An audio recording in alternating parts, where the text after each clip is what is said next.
एक बात बताइए, 2013 में आपने सपा सरकार ने 14 केस वापस लेने का प्रयास किया था, नहीं किया था? और 7 आतंकी हमलों के केस वापस लेने का प्रयास किया था और कोर्ट ने केस वापस लेने पे रोक लगा दी थी। 31 अक्टूबर 2012, मैं आपको बता रहा हूं, वाराणसी सीरियल ब्लास्ट 2006 में थे, उसके केस आपने वापस लेने का प्रयास किया और उस पर इलाहाबाद हाईकोर्ट ने क्या बोला था? जनहित याचिका के दौरान, सुनवाई के दौरान कोर्ट ने कहा, आज आप सरकार को बोला, समाजवादी पार्टी की सरकार को, आज आप आतंकियों को रिहा कर रहे हैं, कल आप उन्हें पद्म भूषण दे देंगे। जवाब दीजिए इस बात का।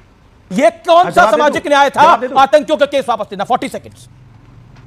अच्छा, आप सुन लीजिएगा जवाब दीजिए। भारतीय जनता पार्टी की तरह हम, हाँ सुन तो लीजिए, भारतीय जनता पार्टी ने क्या किया? पहली बार इतिहास में देखा गया है कि सीएम, डिप्टी सीएम, नेता अपने ही मुकदमे वापस कर लिए। ये कौन सा कानून था, मैं जानना चाहता हूं। मैं पूछा आतंकियों के केस वापस कर लिए थे, फिर आएंगे ऐसी जवाब आना चाहिए। दूसरा सवाल, दूसरा जवाब। अरे बोलने तो दो भाई, अभी तो एक ही पूछा, अभी दोबारा तो बोलने दो, दूसरा भी बोलने दो। उसके बाद आपने आजम खान साहब पे फर्जी मुकदमे लगा के जेल में डाल दिया। उस आजम खान को पूछा नहीं आप लोगों ने? चलाने के लिए उस आजम खान को पूछा नहीं, वो जेल में पड़ रहे हैं क्या? अरे अच्छा, वो आप बताओगे कि हम मान रहे हैं कि नहीं मान रहे हैं? अरे हम समाजवादी लोग हैं, उनके रग में समाज व्यवस्था है। राजेंद्र रशीदी कुछ कहना चाहते हैं, गौरव भाटिया भी कुछ कहने वाले। गौरव भाटिया, भाई ये हमारा दुर्भाग्य है कि आप ऐसे प्रवक्ताओं को बुलाते हैं टूटी साइकिल की तरफ से, जिनको विधिक ज्ञान ही नहीं है।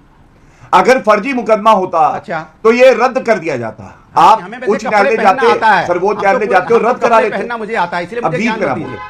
अरे मुंह का बवासीर हो गया है तुम्हें, मैं बता रहा हूँ। हार्पिक के कुंडला मत कपड़ा पहनना तो आता है कम से कम। मुंह से बदबू आ रही है। चैनल पे लोग अपने घरों में कपड़ा पहनना आता है, कपड़े पहन के भी नंगे होते हैं पूरे कपड़े पे। अरे गधे, तुम्हारी 3 बार जमानत जब पूरी की नहीं हुई, झूठ टीवी तुम्हें किसी के घर के बाहर से निकल जाता है तो साइकिल अंदर कर लेता है। 92,000 वोट लेके आया था, पता है? ये वो व्यक्ति है।